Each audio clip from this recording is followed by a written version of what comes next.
يا مصطفى محلى يا مصطفى محلى أنت حبيب الروح روحي العزيزة فداك روحي العزيزة فداك جل الذي سواك يا مصطفى محلى يا مصطفى محلى أنت حبيب الروح روحي العزيزة فداك روحي العزيزة فداك نفعنا به وبعلومه في الدارين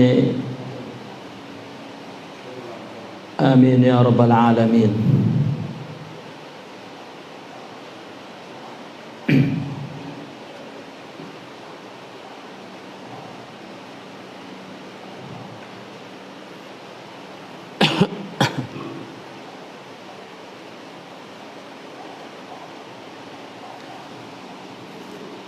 الرجال في أول قدم يتركون الكل من محظور. الرجال yani bimana al-awliya, para wali itu pada permulaan langkah mereka meninggalkan semua larangan. Yatrukun al-kulla min mahdzur yani min muharramat minal mamnuat.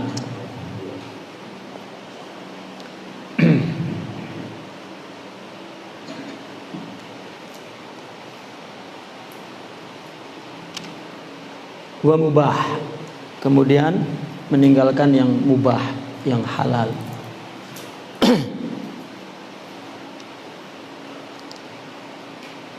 Artinya pada permulaan para aulia itu adalah mujahadatun nafas. Yang diperangi adalah nafsu, bukan apakah itu dilarang atau tidak dalam agama. Karena kita hidup diberikan fasilitas oleh Allah untuk tubuh ini, yaitu nafsu. Bahkan dikatakan sebelum menjadi wali itu seluruh ibadah yang dilakukan oleh kita ya atas dasar nafsu gitu. Kecuali apabila mereka sudah menundukkan nafsu ya, baru dia hidup atas dasar rohani. Ada dalam kitab Al-Lumah, Imam At-Tusi mengatakan ketika menjelaskan tentang mujahadatun nafas, kita terus melawan nafsu hatta ya'ishu bila nafsin katanya, sehingga hidup tanpa nafsu. Kita sering jelaskan bahwa tidak berarti para aulia itu tidak punya nafsu. Nafsunya sudah dipotong, dihilang, dihapus, dibuang ya, tetapi ditundukkan ya. Karena slogannya ij'alin nafsa matiyatan ila rabbik, jadikan nafsu itu kendaraan untuk menuju Tuhan. Selama tubuh ini ada, nafsu akan ada. Kecuali udah mati baru nafsu berhenti. Namun pada permulaan hidup kita ini ya, para aulia maksudnya, dia ya sama dengan kita ya, manusia umumnya. Selama belum syuhud katakannya, karena syuhud itu tanda bahwa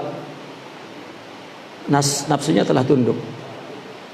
Apabila nafsu itu tunduk ya, yang muncul syuhud gitu. Selama belum syuhud, maka semua hidup ini dilakukan dengan nafsu, termasuk ibadah, menuntut ilmu, apalagi ya, ibadah saja semua dengan nafsu. Dakwah mungkin dengan nafsu.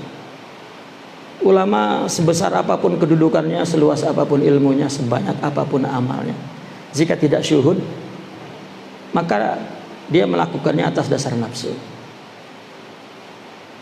Sehingga selalu salah satu sifat nafsu anani, ya, merasa dia mempunyai, memiliki, dan itu sebab dalam tasawuf ada istilah fana di fase-fase suhud itu, karena apabila ruh telah menguasai nafsu ini maka hilang keakuan itu, ya, hilang.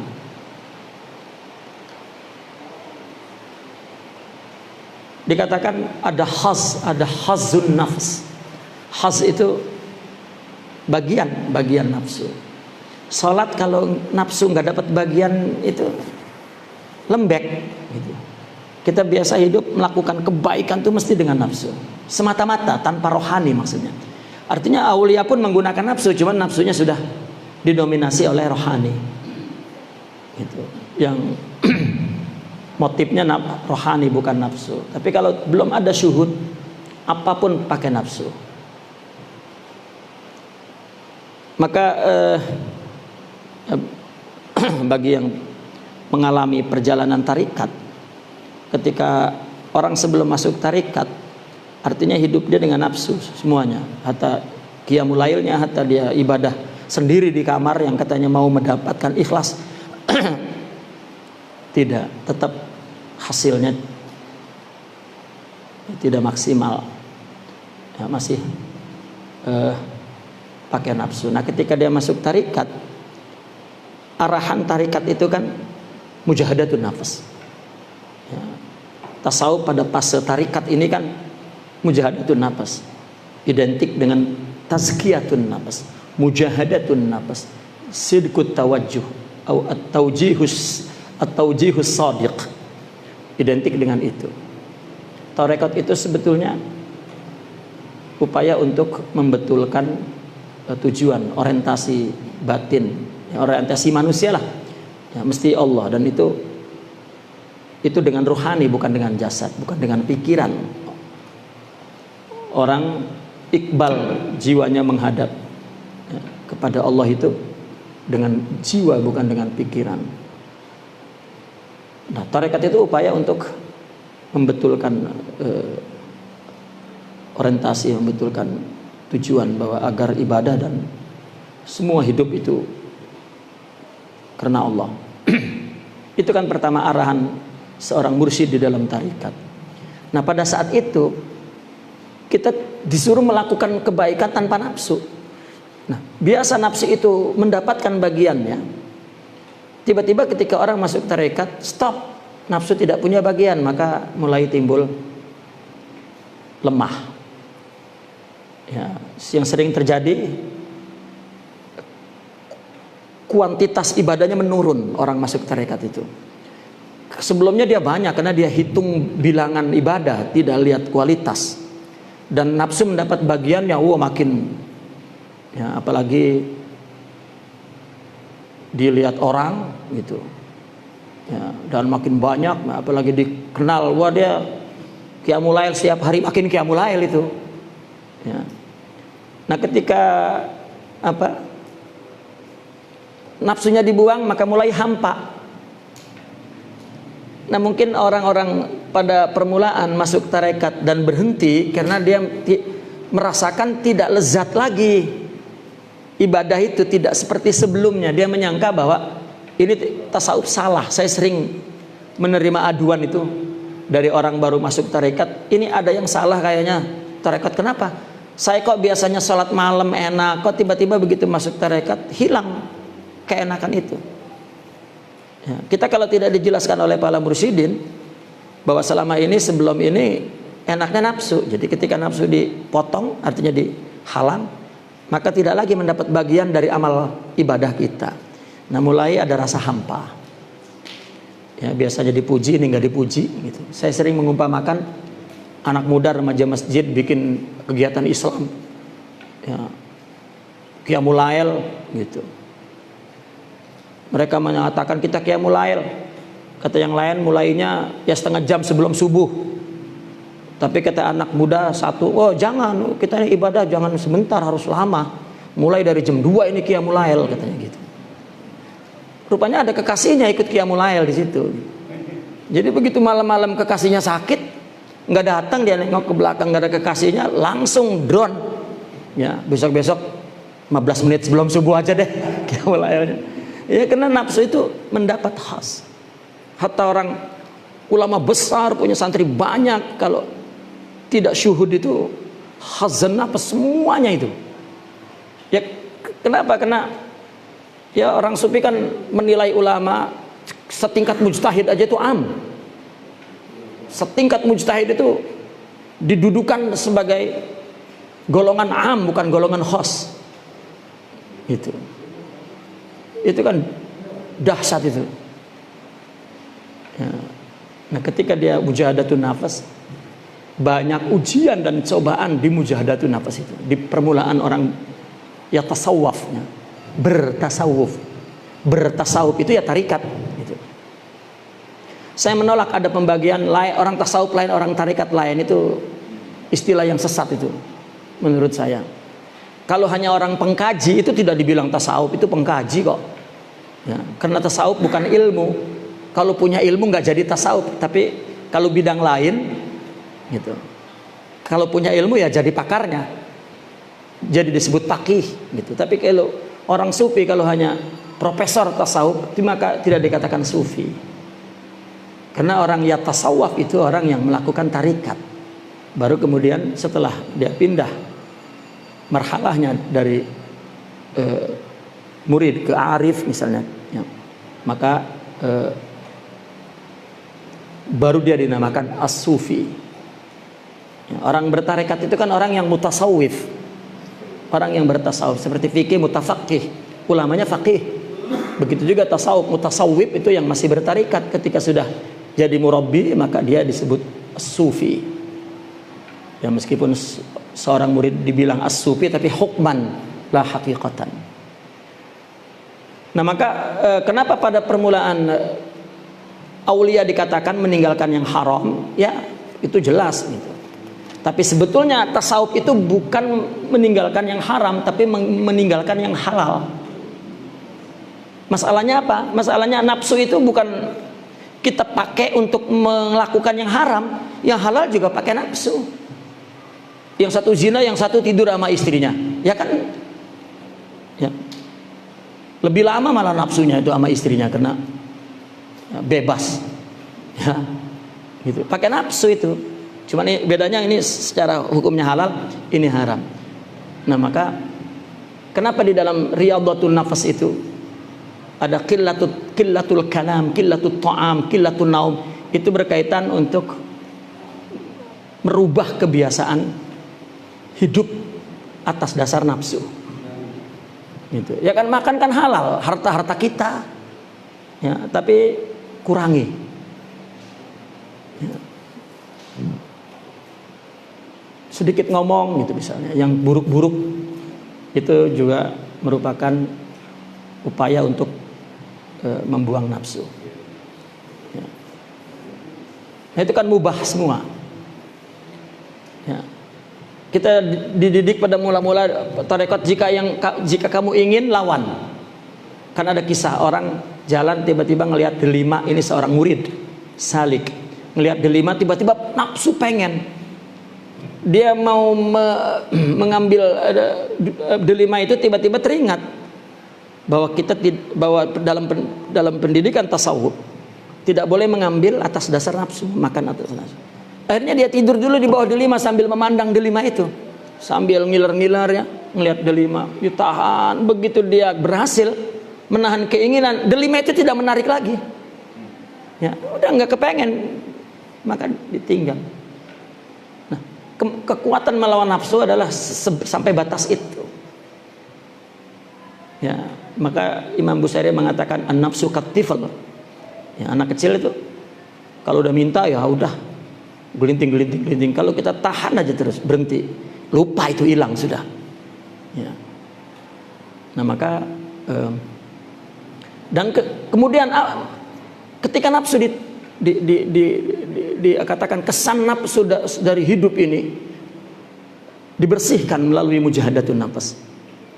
Apakah setelah itu orang hidup terus dengan syuhud? Tidak. Ada tahalli, kan ini tahalli. Ada tahalli untuk ma'rifat itu. Ada tahalli ini pengisian rohani dengan sifat-sifat mulia, sifat mahmudah, maqamat ruhiyah. Kenapa di dalam tarekat akhlak itu dikatakan maqamat? Itu istilah tarbawiyah. Ya, istilah tarbawi. Karena untuk mendapatkan akhlak tidak sekaligus semuanya dapat. Ya, bertahap, step by step, maqam demi maqam. Maqam itu akhlak, maqam itu sifat mahmudah. Ya, kalau di istilah syar'inya, nassinya itu ya akhlakul karimah, sifat mahmudah. Ketika dalam proses untuk memiliki sifat tahalli itu di dalam fase tarikat itu dinamakan maqamat karena mendapatkannya makam di makam. Tapi bila sudah sempurna mendapatkannya, bukan maqamat lagi dinamakannya, tetapi asrar ilahiyah, anwar muhammadiyah atau hakikat muhammadiyah. Itu istilah-istilah di dalam tasawuf. Nah, masa mujahadatun nafas itu ya, yang paling dilawan itu mubah. Seorang salik harus merasa dirinya berbeda dengan orang awam. Tidak banyak menggunakan waktu untuk ngobrol tanpa manfaat. Itu kan tidak haram itu, tapi harus dijauhi mubah. Ya. Abu Bakar Siddiq ketika beliau bercerita, ya, ketika aku masuk Islam, taraktu sab'ina mubahan li ajli haramin wahid, katanya. Aku tinggalkan 70 mubah itu demi satu haram. Artinya kita melawan nafsu di haram berat. Ya. Karena memang ada nafsu dengan haram itu seolah-olah satu juzuk, satu bagian yang tidak dipisahkan. Namun dia lawannya dalam halal, artinya kalau jatuh kan tetap halal, kan tidak haram. Tapi dia melawan nafsu agar dia berhasil menundukkan nafsu dan dapat ditundukkan ketika menghadapi yang haram. Jadi kepada yang mubah itu adalah tarbiyah, tarbiyatun nafs. Makanya kan sering orang sufi itu dikritik, terutama oleh ya, saudara kita ya, Wahabiyin. Sering dia mengharamkan yang halal, katanya orang sufi. Dia lupa bahwa itu adalah tarbiyah saja. Ya, tarbiyah. Orang sufi dulu nggak makan ini, nggak makan itu pada mula-mulanya. Gitu. Itu maksudnya mubah. Hatta ya tamakkanu, sehingga tamakun. Ya, jiwanya sudah betul-betul tamakun. Dari apa? Min qurbi rabbihim. Qurbi rabbihim, dekat kepada Tuhannya. Dekat dalam konsep tasawuf itu kan bukan banyak ibadah, tetapi dekat itu adalah karena di dalam jiwanya terdapat sifat-sifat maqamat ruhiyah itu, sifat mahmudah. Ada sabar Allah, ridha Allah, syukur Allah, ikhlas Allah, dan sifat-sifat mulia, sifat yang disebut sifatul jamal, jamalullah, atau hakikat Muhammadiyah, akhlak Rasulullah sallallahu alaihi wasallam.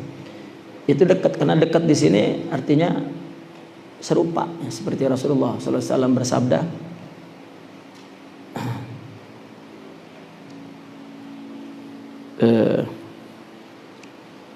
aqrabun nasi minni manzilan yaumal qiyamati ahasinuhum akhlaqa. Yang kedudukannya paling dekat dengan aku itu yang terbaik akhlaknya. Artinya dekat artinya itu serupa, ya. Orang dekat kan karena sama, ya. Kita rapat dengan orang itu pasti sama, ya, sama-sama malas gitu, sama-sama bader, sama-sama, ya pasti dekat itu. Li'anna hadhil asya'a kullaha fi tariqi kal ahmal. Karena sesuatu tadi baik haram atau mubah semuanya itu fi tariq, di dalam tariq itu seperti ahmal, bebannya. Beban kita kalah dengan hal-hal yang remeh, temeh itu. Haram itu beban, halal beban bagi nafsu. Tetapi ketika nafsu sudah ditundukkan, maka dia tidak lagi hidup untuk selain Allah. Fa'inda dzalika, ketika sudah tamakun kedekatannya kepada Allah, yaslamu ilaihim fi ramkih bitalil hali inda muntahahum, summa yaslim ilaihim mafatiha al-muluk. Pada saat itu diserahkan kepada mereka di akhir hidupnya. Dan berikutnya ketika muntahahum, di tingkat kedudukan mereka yang terakhir, kemudian diserahkan kepadanya kunci kekuasaan. Kunci kekuasaan. Yaslim ilahim fi ramkih itu bukan di akhir hidupnya, berarti hidup mati di kubur ya, tetapi akhir dari perjalanan melawan hawa nafsu. Fi ramkih, karena ini bercerita tentang thariq. Ya, ketika dia melawan yang haram, melawan yang mubah, melawan yang tidak berguna. Kan selalu dinasihatkan di dalam tarekat itu, kamu jangan ada waktu yang tidak taat isinya, mesti isinya semua taat. Tidak boleh ada waktu yang mubah pun tidak boleh. Ya. Kalau waktu kosong ya zikir, selawat, baca. Itu sebab orang sufi menyediakan doa itu. Ya. Luar biasa. Ya. Mungkin orang sufi menggubah selawat berjuta-juta selawat barangkali. Ya. Jutaan selawat digubah oleh orang sufi setiap abad. Ya. Oleh setiap aulia. Mereka menggubah selawat, mengubah hizib, mengubah aurad, mengubah wazifah, mengubah rawatib, mengubah doa-doa macam-macam. Ya. Itu adalah untuk memenuhi, mengisi waktu si salik pada perjalanannya. Ya, karena itu sebab tasawuf identik dengan zikir, tasawuf identik dengan tazkiyatun nafas. Ya. Nah, yaslamu ilaihim fi ramki, pada akhir perjalanan dia dalam tarekat itu, ya, diserahkan kepadanya. Bahkan kemudian inda muntahahum, ketika dia sudah menjadi ahlun nihayah, menjadi aulia, diserahkanlah kunci kekuasaan. Ya. Summa yuqafuna ala fihris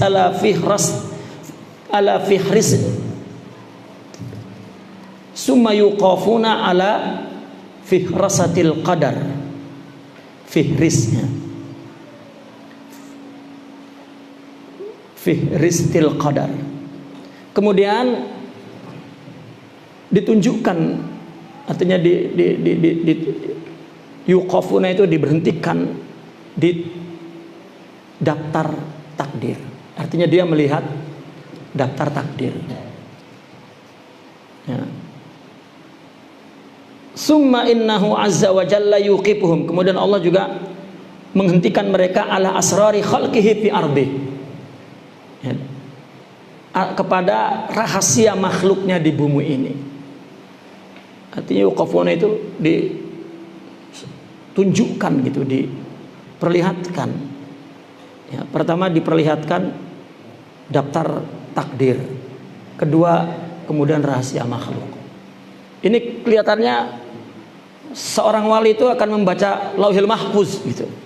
Kan ada juga redaksinya begitu. Wali itu melihat Lauhil Mahfuz.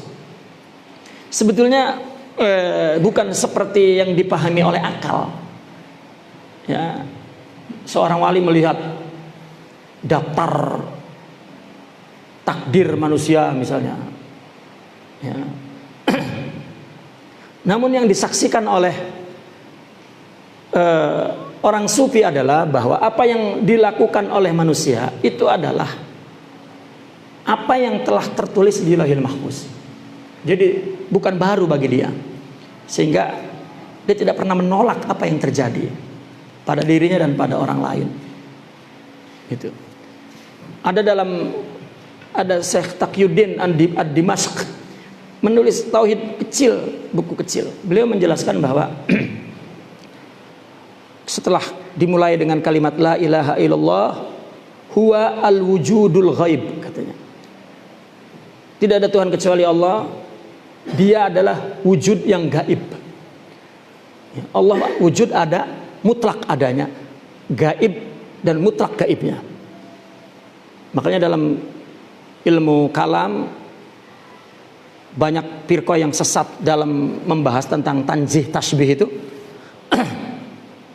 Ya, karena orang ingin mentanzih Allah, ingin mensucikan Allah. Arti tanzih ini tidak ada yang dapat memahami Allah, yudrak, la yudrik, ya.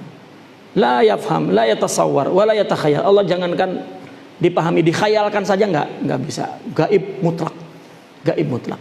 Taib yang ingin kita jelaskan. Lalu beliau berkata begini, wa nahnu al-adamu al-ghaib. Kita manusia itu al-adamu, tidak ada. Kemudian al-ghaib. Al-ghaib ini kan ghaba anil aqli wal hawas. Tidak dapat diindra dan tidak dapat dipikir, itu kan ghaib namanya. Nah, beliau mengatakan kita manusia ini tidak ada. Tidak ada ini maksudnya bukan tidak ada, kita kan ada. Artinya sebelum kita diwujudkan di sini, kalau secara istilah syar'inya di Lauhil Mahfuz, ya, ahli hadis mengatakan di Lauhil Mahfuz. Kalau ulama mutakallimin juga di Lauhil Mahfuz. Orang filsafat mengatakan berada di al-alamud dakhili atau fi ilmillah, berada di ilmu Allah. Orang sufi mengatakannya masih dalam al-a'yanu tsabitah, ya, istilah yang berbeda maksudnya sama. Artinya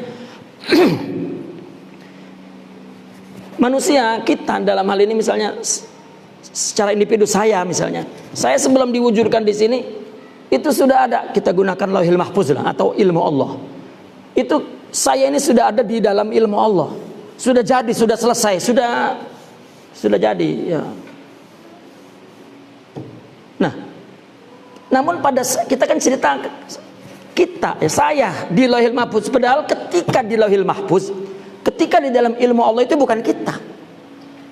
Itu konsep di dalam ilmu Allah, sifat. Maka Imam Ibnu Arabi mengatakan proses wujud manusia itu ada 3. Yang pertama fi ilmillah, ini di Lauhil Mahfuz. Kita wujud di situ.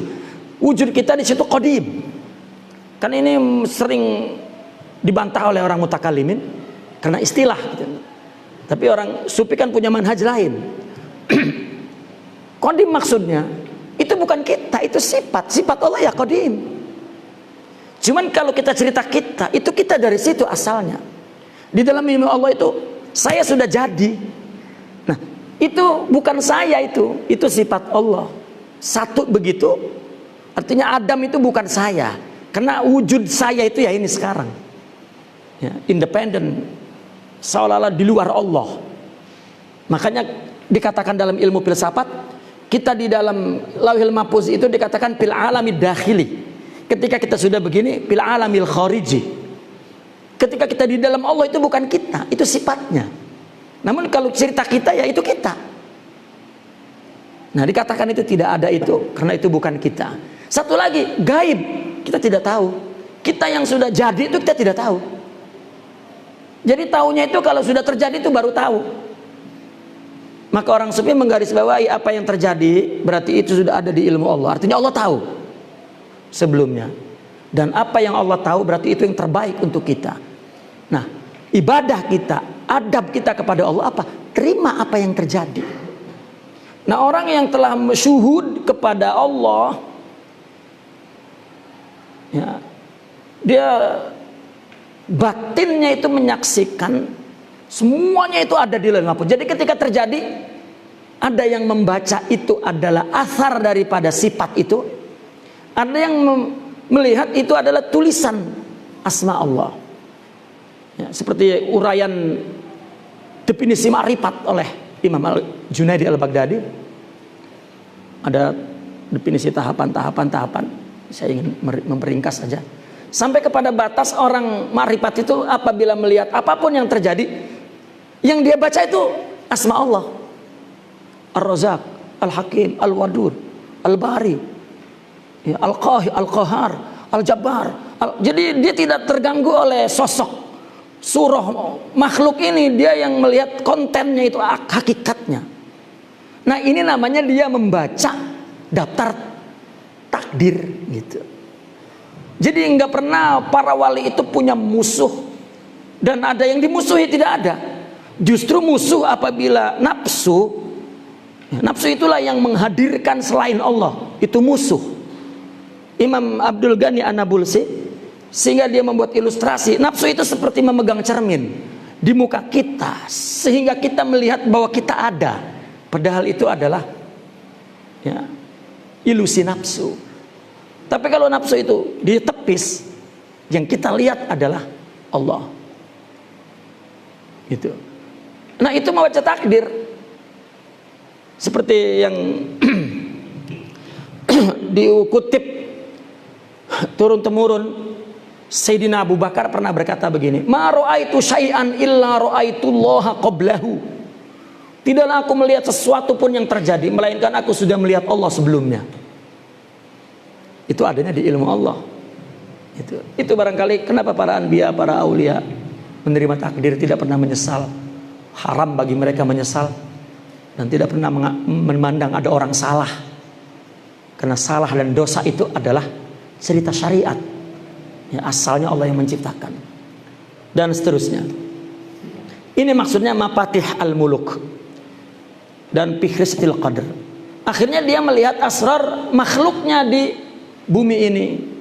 Ya, dia melihat di dalam makhluknya ini adalah asrar ilahiyah.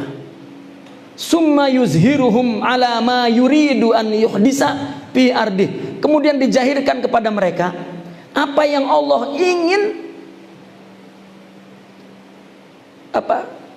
ciptakan, ingin bikin ya, di bumi ini. Saking ku kenalnya sama Allah itu sehingga kontak gitu apa yang Allah inginkan itu. Ini sebetulnya tentang ma'rifat ya, tentang syuhud. Imam Al-Junaidi Al-Baghdadi pun ketika ditanya ma'rifat itu apa, ma'rifat pertama dia melihat apa yang terjadi itu asar min fi'lillah. Ini semua adalah asar, kesan atau bekas efek ciptaan Allah. Kemudian meningkat lagi, orang yang kena ditanya lagi ya, diminta lagi keterangannya, ma'rifat itu diterangkan makin tinggi. Mereka melihat semua yang terjadi ini dan dinisbatkan kepada sifat dan asmanya. Jadi dia membaca asma Allah. Bahkan makin tinggi lagi, bukan sekedar melihat asma Allah, mengetahui ma yuriduhullah, apa yang Allah maksudkan ini. Ya, karena kan itu sebabnya orang torekot itu disebut murid. Karena pada abad pertama, kedua, ketiga, keempat itu bukan murid istilahnya, tetapi sahib. Ya, tetapi makin kaya istilah dalam tasawuf, si penuntutnya disebut murid. Karena murid ini muridu iradatillah. Sehingga seorang murid dikatakan dalam kitab-kitab orang syuhud itu adalah ashabul iradah, sahibul iradah. Artinya dia pemilik iradah, artinya dia telah melihat bahwa apa yang terjadi ini diingini oleh Allah. Itulah keinginan Allah. Jadi kalau sudah dia melihat itu iradah Allah, ya dia tidak menolak.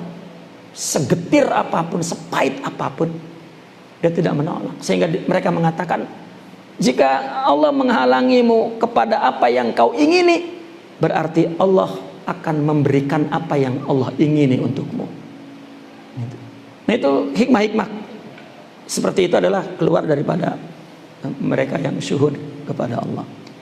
Summa yuzhiruhum, kemudian Allah zahirkan kepada mereka alama yuridu an yuhdisa fi ardi. Wadzalika al-abdu, pada saat itu hamba itu yusamma jasusal qulub. Ya. Pada saat itu hamba ini dinamakan jasus. mata-mata hati. Ya. Ada perumpamaan seorang mursyid ngelihat anak muda yang bersih, dan ini dia melihat ini adalah anak muda ini jiwanya calon tempat ma'rifatullah. Itu mereka tuh sangat sangat paham gitu, tercium gitu. Ya, sebetulnya dalam semua bidang. Ya, saya ingat waktu kecil-kecil dulu pengen menjadi pemain sepak bola. Di Bekasi itu kan dulu ada Warta Kusuma itu melatih orang PSSI kan. Ternyata beliau itu memilih untuk calon yang berbakat gitu. Itu dari jalan aja. Kita disuruh ngebaris dari sono, jalan ya, menuju ke dia jalan. Kalau disuruh ke kanan berarti dipilih bakat, kalau disuruh ke kiri berarti nggak bakat. Ya. Saya sudah gaya-gayain bakat, rupanya ke kiri juga. Wah, ke kiri, wah nggak bakat. Kok bisa dia melihat hanya dari gerak? Nah, ya karena bidangnya. Nah, murabbi itu, mursyid itu bidangnya kulub ya nih. Jadi ya, tercium gitu. Wah, ini anak muda ini punya istidadiyah istilahnya, punya qabiliyah lil qabul ala asrarillah atau ala tajallil haq gitu. Itu terasa. Ya, saya pernah menyaksikan seorang syaikh dikerumuni orang ratusan, tiba-tiba ada anak muda jauh, cuma melihat dari jauh. Dia menatap, berhenti sebentar. Ya. Dia mendekatinya dan memberi hadiah tasbih. Kau pegang tasbih ini dan gunakan untuk berzikir. Ya. Bahkan ada lagi yang lebih lucu. Seorang murabbi itu mursyid melihat jiwa yang punya istidadiyah itu seperti laki-laki, kalau kita terjemahkan ke bahasa kita itu seperti laki-laki hidung belang. Tahu aja di mana ada batuk, jidat mulus itu di mana aja tahu dia. Tahu perempuan cantik itu tahu. Mereka tahu siapa yang punya hati yang cantik. Gitu. Karena jasus yang memata-matai untuk dibawa ke Allah dan menjadi ahlillah. Itu adalah para murabbi, para mursyid. Fa'inda dzalika, pada saat itu yasiru kullu masturin makshufa. Segala yang tertutup itu terbuka. Ini kasyaf ini bukan terbuka nasib orang, bukan terbuka tempat jauh, bukan. Seperti yang dipahami oleh pemahaman yang tradisional tentang kasyaf. Bukan. Tidak ada yang gaib kecuali Allah. Ya. Di belakang kita ini adalah gaib. Di belakang kita sebetulnya bukan di belakang alam ini ciptaan Allah. Tidak ada lapisan alam lain melainkan adalah fi'il Allah. Ya. Di belakang fi'il Allah sifat Allah, di belakang sifat Allah zat Allah. Setelah fi'il Allah itu muncullah kita. Gitu. Nah, yang dimaksud tersingkap segala yang tertutup, bahwa di belakang alam ini adalah fi'il Allah. Dia menyaksikan itu fi'il Allah. Ya. Bahkan makin jauh lagi kepada sifat Allah yang dikatakan ma'rifatul af'al, ma'rifatul zat, ma'rifatul sifat, ma'rifatul zat, atau fana'ul af'al, fana'ul sifat, fana'ul zat. Itu adalah berkaitan dengan kasyaf. Kalau sekali-kali dibuka tentang orang, itu mesti ada kepentingannya untuk dakwah, bukan untuk pameran seperti sirkus di lapangan gitu. Li'annahu muhaqqi rabbih azza wa jalla fi ardi.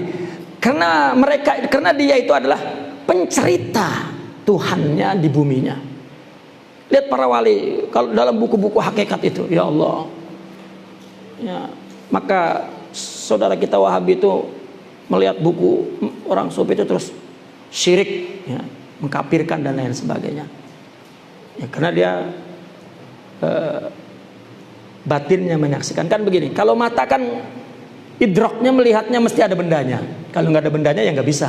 Akal juga mesti ada bendanya. Ya, maka akal nggak bisa keluar ke alam gaib untuk menyaksikan, tidak.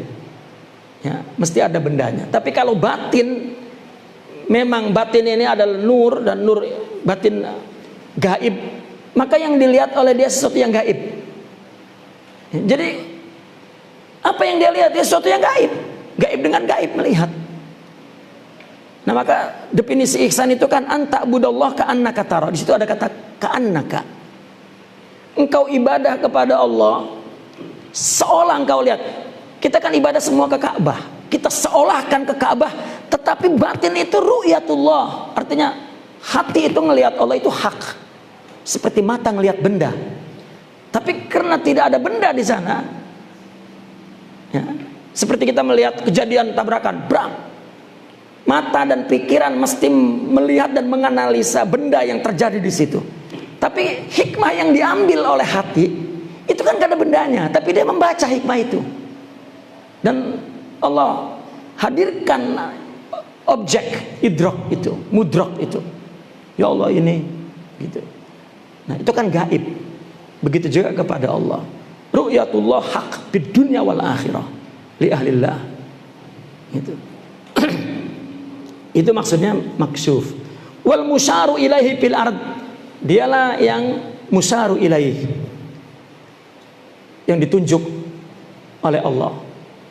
Jadi segala apapun, Allah Al-Hadi, Allah punya nama Al-Hadi, dialah Al-Hadi. Ya. Dan Ar-Razzaq, dia juga Ar-Razzaq. Gitu. Wa ilaihi yanzurullahu azza wa jalla fil ardi fahasb. Dan kepadanya lah Allah, ya, memandang di muka bumi ini, kepadanya saja. Ini konsep al-insanul kamil. Alam diciptakan untuk manusia. Dunia akhirat diciptakan untuk manusia. Berarti Allah melihat manusia. Manusia diciptakan untuk muslim. Berarti orang kafir diciptakan untuk muslim. Agar orang muslim, ya, merasa ada bahwa dia muslim, maka ada kafir. Kalau nggak ada kafir, kurang sahdu keislaman ini. Seperti derita. Ya, bahagia kalau tidak ada derita, nggak ada rasanya bahagia itu. Jadi derita itu, ya, diciptakan untuk bahagia. Nah, manusia muslim ini sebetulnya diciptakan hanya untuk menyaksikan Allah. Ya, dan Allah telah mempersaksikan dirinya semuanya di Sayyidina Muhammad SAW. Sebenarnya, ya, ini konsep orang sufi, ya, ketika bicara tentang hakikat. Sebenarnya Allah hanya ingin menciptakan Rasulullah aja. Tetapi bagaimana orang melihat Allah di diri yang Allah telah jelmakan sebagai objek, ya, pujian Tuhan, ya, kalau tidak ada orang lain. Dan orang lain itu adalah orang yang mendapatkan sifat Muhammad itu. Karena kalau tidak mendapatkan sifat Muhammad, tidak merasakan Muhammad di dalam diri ini. Nah itu sebab orang muslim untuk Muhammad sallallahu alaihi wasallam. Ketika Nabi tidak ada, untuk pewarisnya. Gitu.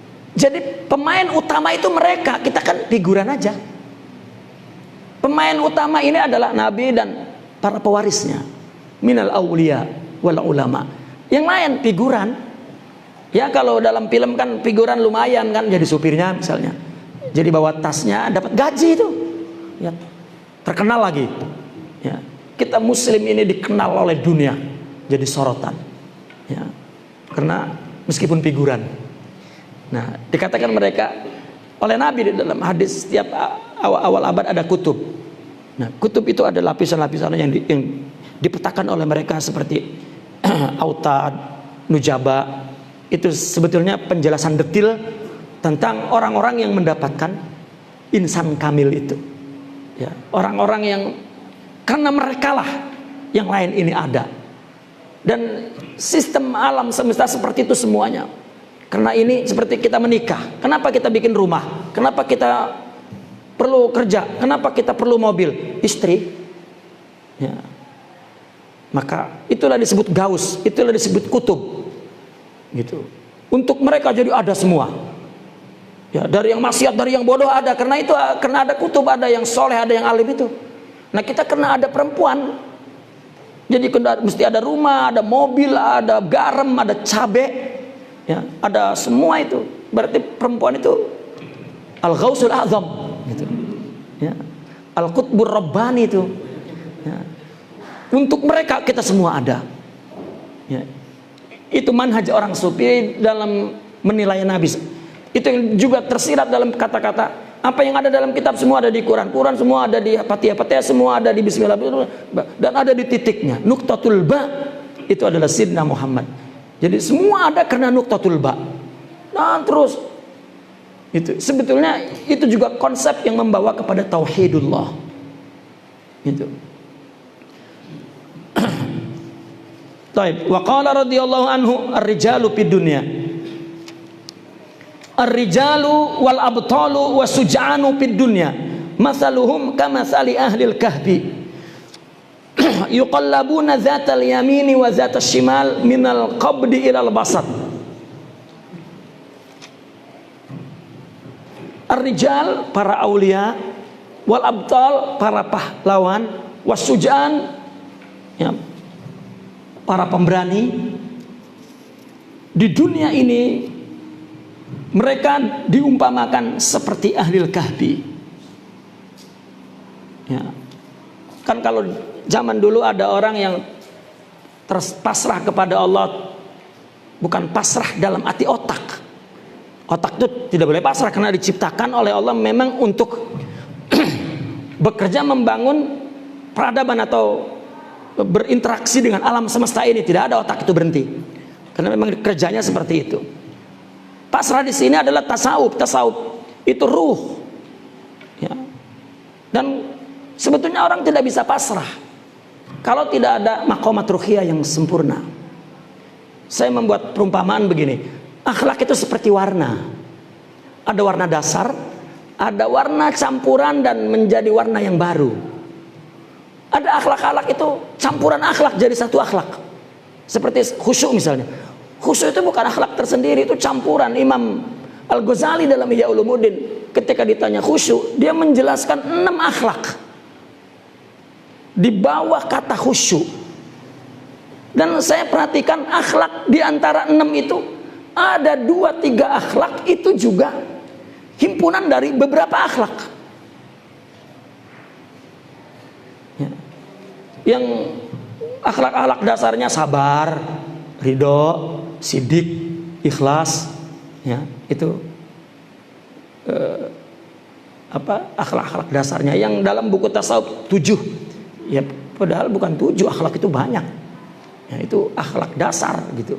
Jika punya ini maka dia akan dicampur-campur jadi namanya ini, campur. Jika 7 ini campuran 2, campuran 3 atau semua itu menjadi akhlak-akhlak lain. Ada 7 akhlak ini, maka timbul yang dinamakan akhlak lain itu dari akhlak ini, gitu. Itu maqamat ruhiyah sebenarnya. Ya. Kan di dalam semua buku tasawuf itu ketika bercerita tentang maqamat ruhiyah yang perlu dicapai di dalam tarekat cuma ada 7 sifat. Ya. Dan itu adalah akhlak dasar. Jika punya itu, ya, maka akan timbul akhlak-akhlak lain. Nah, orang yang sudah sempurna itu dia berbuat apapun, dia seperti ashabul kahfi, ikut pada apa yang telah ditentukan oleh Allah. Ini ar-rijal wal abtal wasujan ini bukan pahlawan perang ya, tapi semuanya gelar untuk para aulia. Dibalikan ke kanan dan ke kiri dari qabd, dari rasa kesempitan ilal basat kepada keluasan. Qabd kesusahan, basat ketenangan. Wa ghayatul qabd an tuqbad an syahawati dunyak. Bagi mereka kalau lagi dibikin oleh Allah susah, itu adalah untuk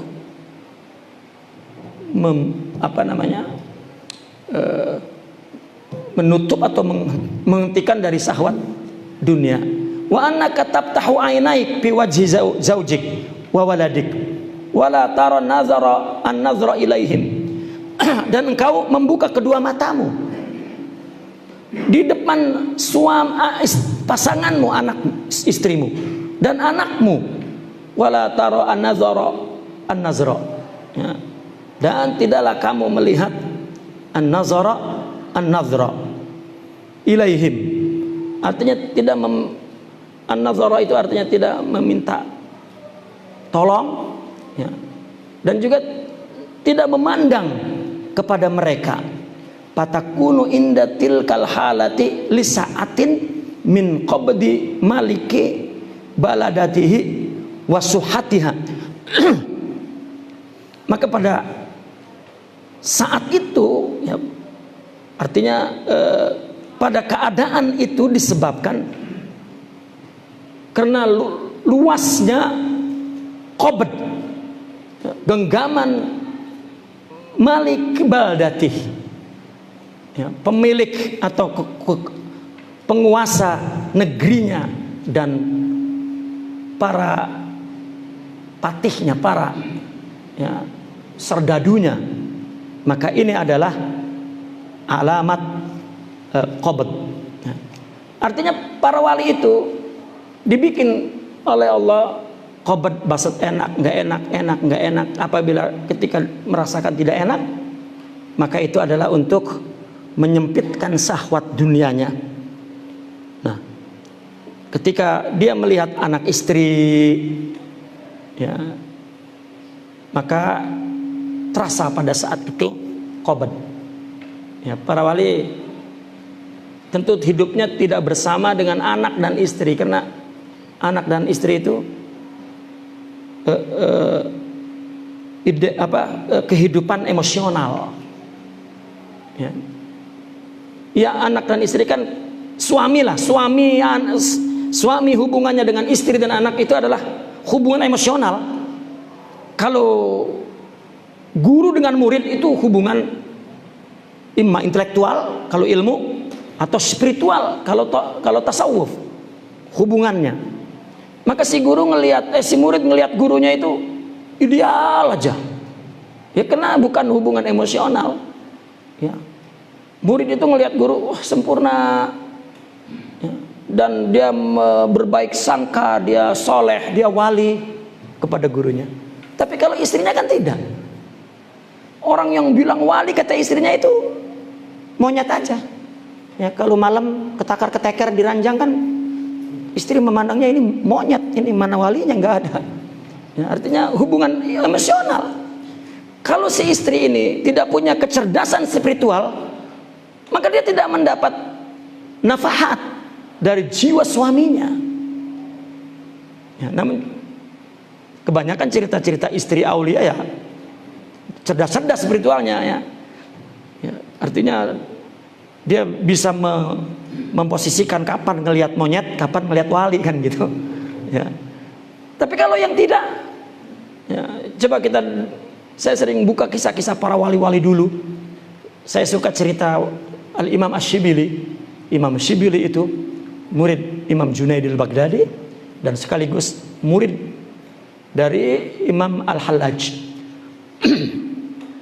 Dia banyak siyahah, banyak pergi. Ya, ketika dia masih menjadi murid itu, ya banyak pergi untuk mengaji. Ya, ketika dia sudah jadi syekh, ya banyak pergi untuk keliling. Itu istrinya sering ditinggal. Sering ditinggal, ya kalau Imam Shibili pulang ngomel baru berhenti sampai dia pergi lagi. Habis. Ya.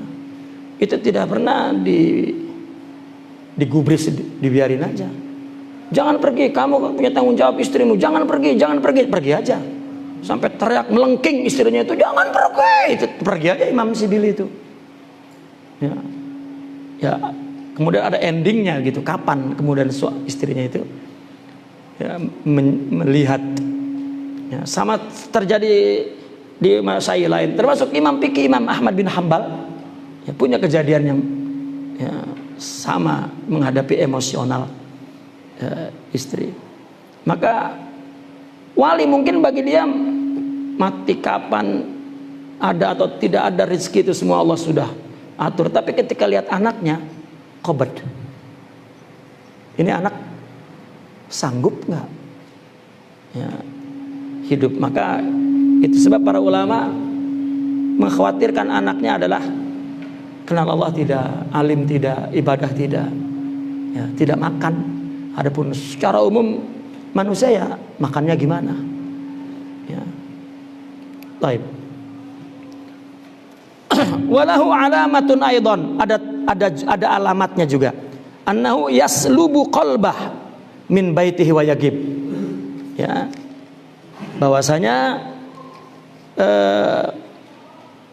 para aulia itu, ya, Allah sudah menarik hatinya dari rumahnya dan tidak ada. Ya.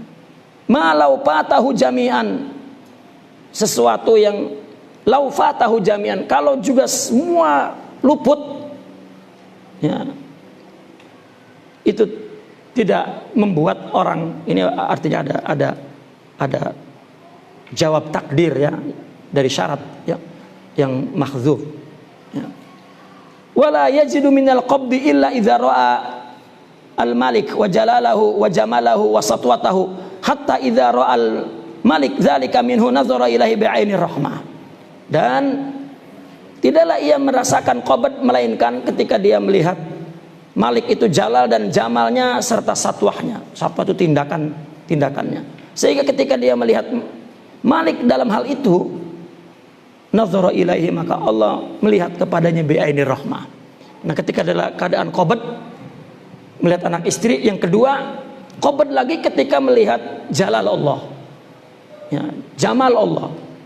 Artinya enggak enak dari jalal Allah, enak dari jamal Allah, dan itu qabd. Nah, setelah itu baru Allah memandang dia dengan mata rahmah. Artinya Allah memandang, Allah berbuat, artinya Allah menganugerahkan, mentajalikan, memberikan. Wa qala lahu in basit innaka minal aminin. Ya. Artinya in basit, tenanglah, senanglah, engkau adalah orang-orang yang aman. Nah, para wali tidak akan berhenti merasa tentram, ya, melainkan mereka sampai akhirat, gitu. Ya, ada Imam Ibrahim bin Adham, dia membayangkan orang yang mengenal Allah itu akan tentram seperti yang dia dengar waktu menjadi murid. Tentram, nyaman, mutmainnal qulub. Apabila zikir, terus enak, nyaman. Itu kan seolah iming-iming orang bertasawuf. Ibrahim bin Adham bercerita, ya, ketika di akhir perjalananku, aku malah mengalami idtiror, gelisah, ketakutan kepada Allah. Ya. Lalu dia berdoa kepada Allah, ya Allah, hilangkanlah ketakutanku ini. Tidur dan bermimpi, dia melihat Allah, kata Allah, jawabannya, apakah ada kekasih tentram sebelum melihat kekasihnya? Baru bangun tidur dia tentram karena sebelum pindah ke akhirat belum tentram. Gitu. Cuman bedanya, kalau kita tidak tentram oleh selain Allah, oleh musibah, oleh kesusahan, oleh kekurangan, oleh hinaan, oleh itu tidak tentram. Ya, tapi dari Allah kita tentram, gak ada ingat Allah, takut Allah, malu Allah, itu tentramlah, aman. Para wali sebaliknya, dia tidak tentram dengan Allah karena ketakutan, tetapi dengan apa yang terjadi dari makhluknya, dia aman karena tidak ada yang tidak dari Allah. Ya.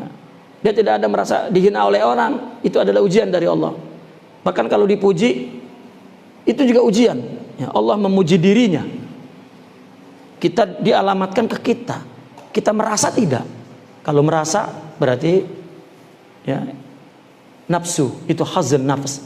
Kalau dia merasa bahwa itu, seperti Nabi ketika dipuji kan merah mukanya, malu kepada Allah, bukan malu kepada orang. Karena itu sifat yang baik adalah anugerah tajalli Allah atau milik Allah. Nah, kalau sudah Allah memandangnya dengan mata rahmah, maka seolah-olah Allah berkata, tenanglah, kamu termasuk orang yang aman. Pada saat itu yanbasit wa yatamallak, ya, maka dia inbasit, ya. Yatamallak itu sangat cinta, sangat bergantung.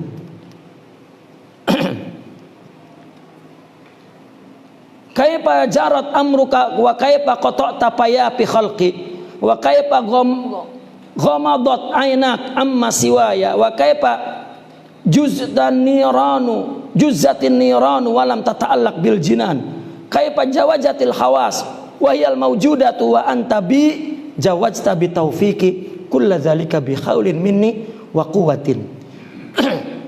Jadi para wali, bagaimana hidup itu berlangsung dan bagaimana ya kamu melintasi payafi khalqi. Artinya payafi itu sebetulnya payapi itu padang pasir, ya. Qata'ta payapi khalqi. Kita kan ini hidup ini berinteraksi dengan orang yang tidak terbatas sifatnya, dan itu seperti melintasi padang pasir, gitu. Ya.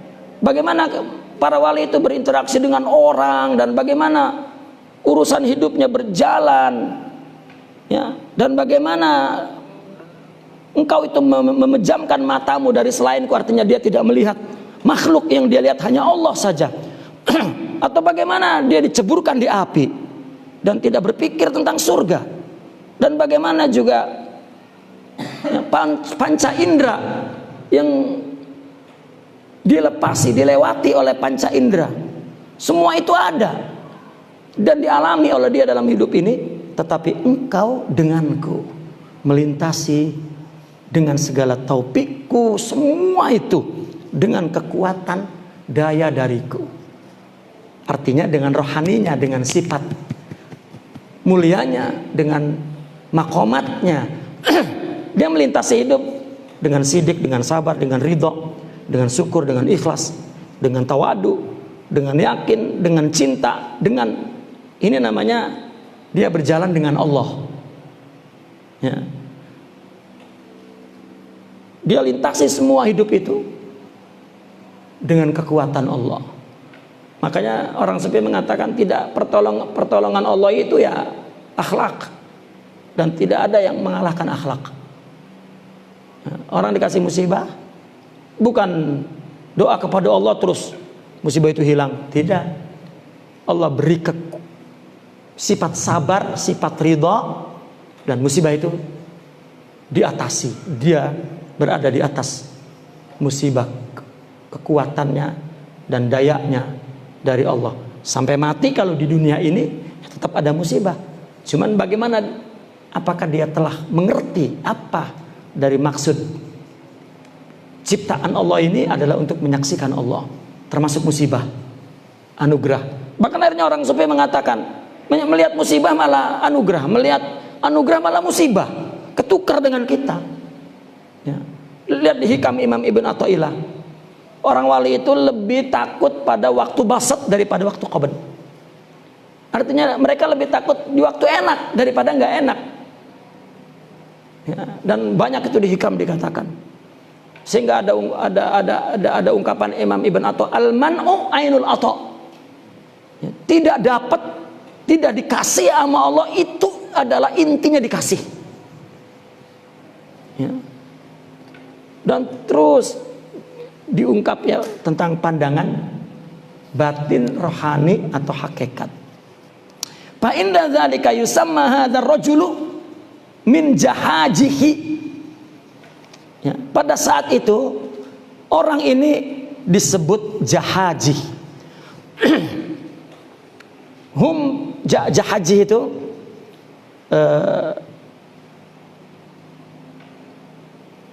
orang yang apa namanya?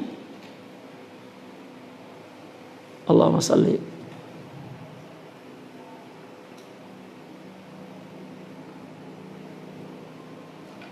orang yang menjadi sama dengan simsar, sales, calo gitu, jahaji, ya, orang yang cepat menunjukkan satu keperluan orang gitu.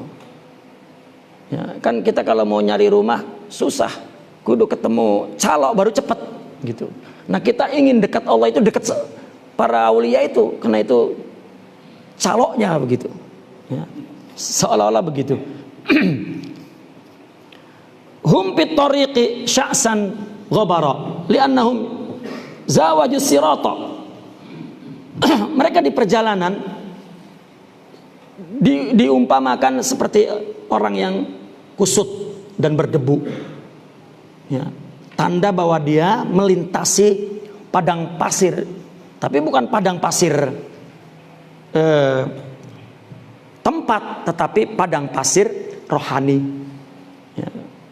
Kita melintasi kehidupan ini dengan semak belukar nafsu, ya, atau teriknya panasnya keinginan nafsu. Itu diumpamakan kalau dalam dunia materi fisik ya padang pasir.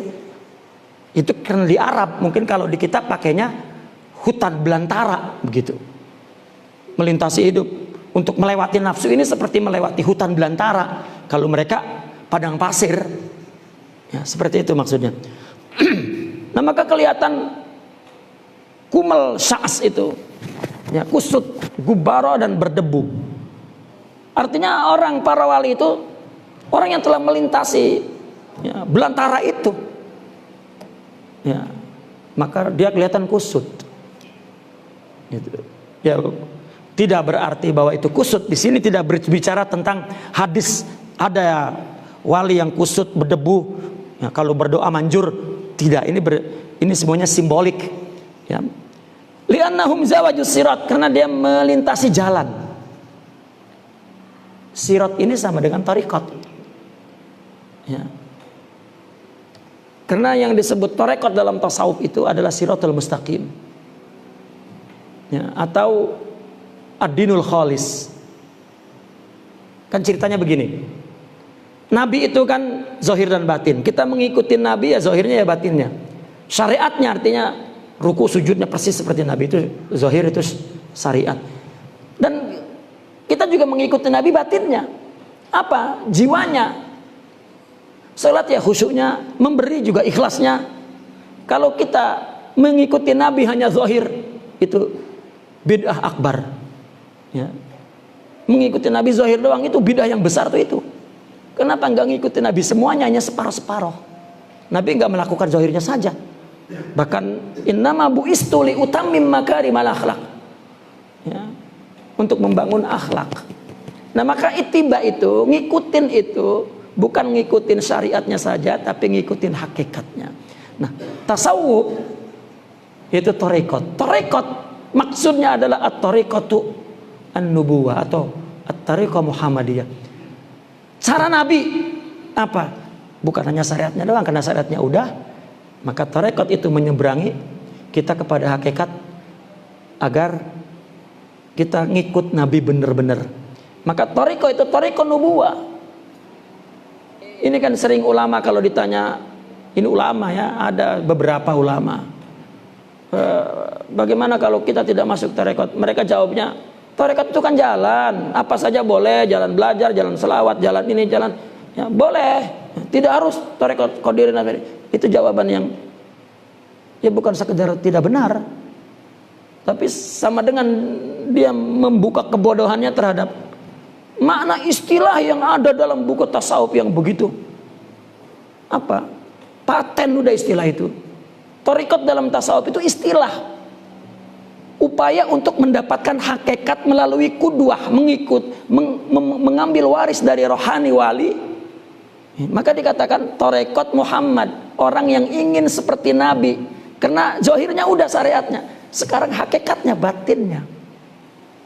Gitu, maka dikatakan thariqat ini siratal mustaqim, ngikutin Nabi lempeng. Dan dikatakan thariqat ini adalah agama yang murni. Itu saya uniknya, keterangan ini, mendapatkan keterangan ini itu dari kitab ulama kita yang zaman dulu, yaitu Syekh Yusuf Al-Makassari. Beliau menulis kitab dalam bahasa Arab, kitabnya Sirrul Asrar. Ya. Dan tak betul beliau menjelaskan apa itu thariqat. Ya. Nah, maka dikatakan hum fit thariq. Ini bukan jalanan tarikat ini. Orang yang tadinya sudah susah payah melawan nafsu itulah sya'san gabbaro, karena dia jawajus sirat.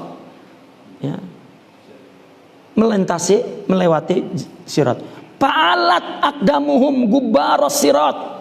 Maka debu jalanan itu udah menaik ke kaki mereka. Ya. Ini kan simbolik. Ya. Kakinya itu udah banyak debunya. Fa'alat, gubbar. Ya. Sebetulnya fa'alat gubbarus sirati aqdamahum. Ya, kalau saya membacanya ini fa'alat aqdamahum gubbarus sirat. Fa'alat ini paknya ya. Fa'atop itu, alat itu naik, bukan fa'alat bekerja. Naik debu jalanan itu ke kaki-kaki mereka. Walam tanal yadu ridwana ya, ru'usihim.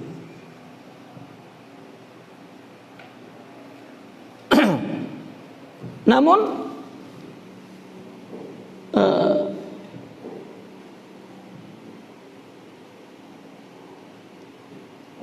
tangannya ya, tidak menyentuh, mencapai ya, ridha ru'usihim. Apa ru'us itu? Jumu. Ya. Yadu ridwana ru'usihim jumu'ihim. Li'annahum namatil jannatu anhum. Allah. Ya. Artinya lam tanalu yadun. Ya, sebetulnya jangan dimudhofin ini. Lam tanal yadun, satu tangan pun tidak akan menyentuh ridwana ru'usihim. Ya. Keridwan ru'us mereka. Ru'us artinya bukan jumu, maksud ru'us ini Allahumma shalli ala sayyidina Muhammad, pembesar mereka ya. Ru'usihim, pembesar mereka, artinya wali. Tak ada satu tangan pun mencapai seperti wali. Kenapa? Karena para wali itu namatil jannatu anhum wa ahluha pajawajah. Karena surga dan ahli surga pun ya, dia lintasi, dia tidak perlu, karena dia inginnya Allah. Summa yata'allaqu bariqa himmatihim fa inda dzalika wasalu ilal haq.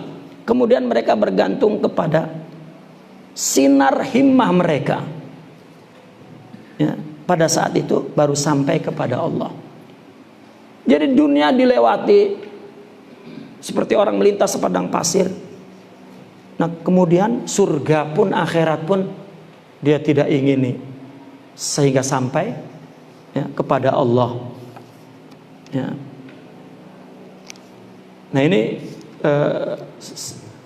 simbol-simbol, artinya ya, sering buku-buku tasawuf ini membicarakan tentang perjalanan rohani, tapi dia ungkapkan dengan kata-kata,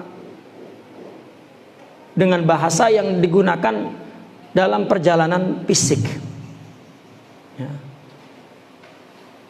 Bahkan kalau hanya itu mungkin orang masih nebak-nebak. Karena masa ada ini tarekat ini kan cerita jalan-jalan melintasi padang pasir dan hutan belantara misalnya dan lain sebagainya ya. Mungkin bisa ditebak maksudnya rohani. Yang lebih sulit lagi apabila mereka menggunakan simbolik ya, bahkan bukan hanya simbolik tetapi mereka menggunakan al-hiwarul khayali, dialog imajiner. Ya. Nah ini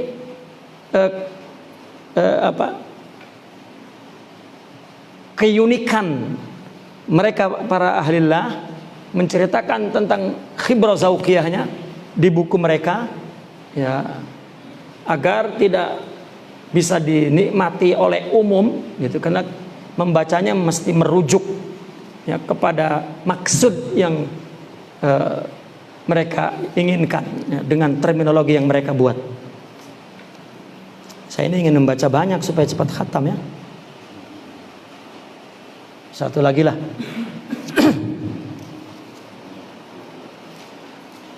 Wa qala radhiyallahu anhu izantaha sayrul aqdami ilal malikil jabbar banat anha al-himamul aliyah.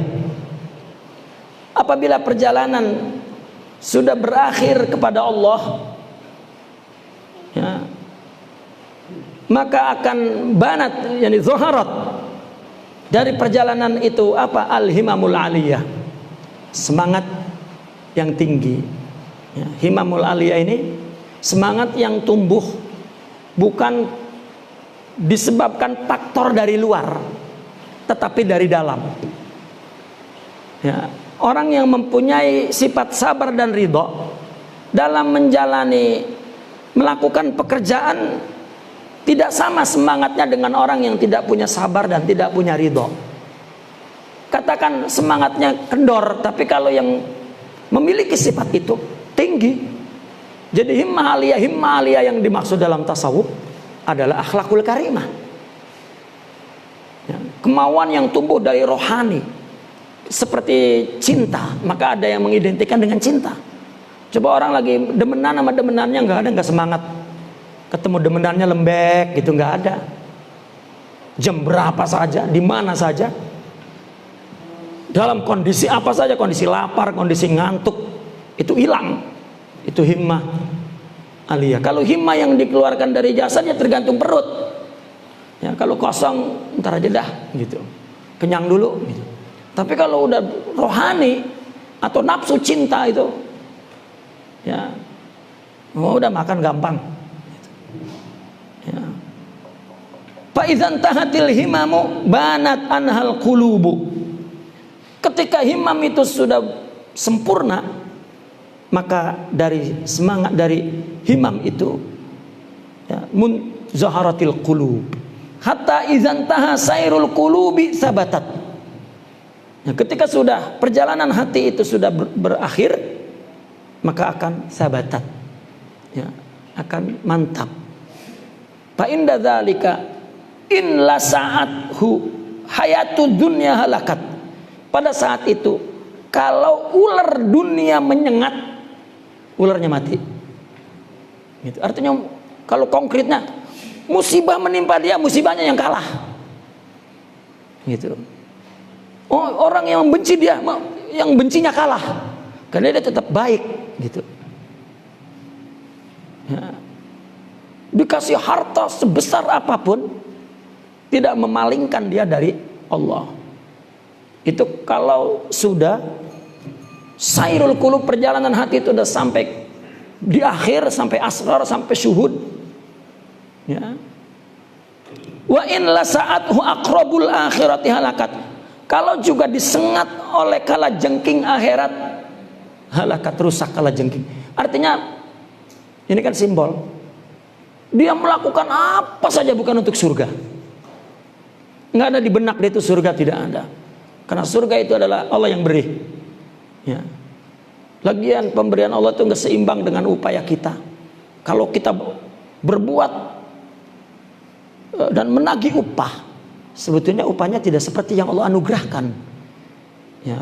Ya hadis kan ada sudah, orang masuk surga bukan karena amal, karena balasan Allah dengan bentuk kerja kita itu nggak logis gitu. Maka itu bukan bukan satu balasan, itu adalah fadlullah. Fadl itu lebihan Allah ya. Kita berbuat satu, tahu-tahu balasannya di surga istananya sekampung padahal amalnya dikit gitu. Ya kan surga kita kan luasnya satu Indonesia barangkali, satu orang itu. Ya kan kita di surga nanti tuh makin banyak amalnya makin lapang. Bisa aja satu orang itu surganya se-Asia Tenggara. Itu sebab bidadarinya 700. Kalau cuma satu bidadarinya sepi surga. Ya. Makanya 700. Satu istri itu istana megah 700. Lah kan se-Asia Tenggara itu. Ya. Itu balasan amal kita seberapa, maka udah. Ya. Dia lebih cerdas, lebih dewasa karena Allah. Nah itu. Wa in lasa'ahu ma siwahu. Ya. Amila. Jika disengat oleh sesuatu selain Allah, amila, maka bekerja.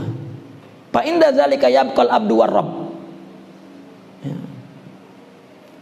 Kalau saya melihat ini bukan amila ini, ama, lamnya itu iya, ama.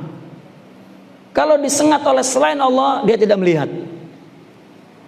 Ya karena Syekh Fadil berpesan ketika membaca kalau ada kata-kata yang tidak sesuai dengan itu, ya mohon ditandai. Ya saya selalu saya tandai. Kadang ada kesalahan susunan nahu, kadang ada kata-kata yang tidak cocok. Ya, seperti tafsir Al-Jilani itu banyak kesalahan, mungkin cetak atau ketika menulis manuskrip itu, karena kata beliau tafsir Al-Jilani itu diantara tafsir yang paling sedikit kesalahannya ketika diteliti gitu, penulisannya dibanding tafsir-tafsir yang lain. Setelah cetak mendapat kesalahan puluhan, tapi di tafsir Al-Jilani itu dibaca 17 kali selalu ketemu kesalahan itu ya. Dan paling minim, dan Al-Faqir selama ya membaca itu ya masih ada gitu kesalahan tulisan, termasuk buku ini dari awal pun ada kesalahan-kesalahan, dan ya Al-Faqir melaporkan kepada beliau. Wa in lasahu ma siwahu ama. Kalau disengat oleh selain Allah, dia buta, artinya tidak mau tahu. Artinya dia tidak melihat sama sekali selain Allah, dia hanya melihat Allah. Orang hanya melihat Allah itu bukan meninggalkan interaksi kepada manusia, bukan, tetapi dia melihat manusia itu adalah jelmaan sifat asma, fiil dan iradah Allah, maka dia berinteraksi dengan Allah. Fa inda dzalika, maka pada saat itu yabqal abdu war-rabb. Ya. Yang ada hanya hamba dan Tuhannya saja, tidak ada yang lain. Ana wa anta, anta rabbi wa ana abduk. Maka ada ungkapan orang sufi, ya, idza kunta abdan li fa akunu rabban lak. Kalau kamu menjadi hambaku, maka aku akan menjadi Tuhanmu. Artinya jika kita melakukan hidup dan ibadah ini untuk Allah dan meyakini bahwa Allah lah yang yurabbi, yang menciptakan, mengatur, semua, tidak ada selain Allah, maka Allah pun akan menjadi Tuhan kamu. Artinya Allah akan menangani kamu. Ketika Allah memberi musibah, Allah menangani untuk mengendalikannya, untuk melewatinya, sehingga dia hidup dengan ringan, tenang, ya, karena Allah yang menangani. Ini hanya orang yang menjadikan dirinya hamba. Kalau kita kan tuan, aku punya, aku berbuat, aku begitu gagal sedih makanya. Ya karena akunya tidak dapat memenuhi keinginanku, gitu. Nah, kalau dia hamba ya, kalau enggak ya, Imam Ali mengatakan kalau aku mengingini sesuatu, ya, dan aku berusaha, kemudian aku gagal, aku sedih sekali, gembira 9 kali. Tetapi kalau berhasil, aku gembira sekali, sedih 9 kali. Ini kan dibalik logikanya, karena tidak pakai logika. Kalau berhasil 9 kali gembira, sedihnya 1 kali. Itu juga sedihnya apa? Kurang banyak. Ya, bukan sedih apa-apa. Kalau mereka tidak. Jika berhasil, gembiranya sekali. Kenapa? Ya itu berhasil. Selainnya amanah, di mana dinafkahkannya, tanggung jawabnya, dan lain sebagainya. Satu lagi kita dianugerahkan oleh Allah. Ya. Nah, ini hanya rohani yang tumbuh kecenderungan seperti itu. Wa yaqau bainahumus samawati wal ard wa talashatil aqwan hatta idzal taqal habibu bil habib awil habibul habiba wajara ma jara fa inda dzalika taji'u li hadzal abdi ad-dunya listifa'i qasami wa li raja'il akhirati listifa'i qasami wa huwa bi ma'zalin 'anil kul. Dan ketika saat itu yang ada hanya hamba dan Tuhannya, dan di antara mereka Allah dan Tuhannya langit dan bumi. Ya. Artinya langit dan bumi dia berusaha, Allah yang memberi, tidak bergantung kepada siapapun. Ada orang sufi ditanya, dari mana engkau makan? Dari langit. Yang nanya Paki, kata Paki, saya tahu dari langit, dari Allah. Ente itu makan dari mana? Usahanya anak tanya. Tetap aja orang sufi jawabnya, dari langit. Saya paham, gak ada yang gak dari Allah, dari langit semuanya. Kamu itu apa usahanya? Dari langit. Ya. Akhirnya memang ada rezeki turun dari langit. Ada kalau tidak ada bumi. Gitu. Ya berarti kan usaha gitu. Kenapa yang ditanya? Karena dia akan mengatakan dengan singkat saja, karena usaha dari Allah, tenaga dari Allah, relasi dari Allah, dapat kerja nanti Allah yang ngapain segala diceritain. Semua orang sufi kan pikirannya kan satu arah aja, Allah gitu. Ya, Allah sudah dari langit. Gitu. Emang ada rezeki turun dari langit? Ada. Kalau tidak ada bumi. Ya. Ditanya lagi, dalilnya mana? Wamshu fi manakibiha wa kulu min rizki. Cari di bumi, makan dari rezeki Allah, bukan rezeki bumi. Kalah orang Paki. Aduh. Sudah. Ya. Kamu ini kasratul kalam katanya. Dijawab lagi, sifat Allah yang mulia turun ke bumi ini kalam wa huwal Quran. Sudah, kamu emang gak mau mengalah? Mana mungkin batil mengalahkan hak? Ya. Pergi langsung orang Paki itu. Ya. Dia bicara hak, tidak batil, karena selain Allah batil. Ya. Artinya tidak ada, yang ada hanya Allah. Maka wa yaqau bainahumus samawati wal ard. Dia berusaha semampunya, semuanya dari Allah, bukan dari siapapun. Wa talashatil aqwan. Alam semesta itu hilang di mata dia.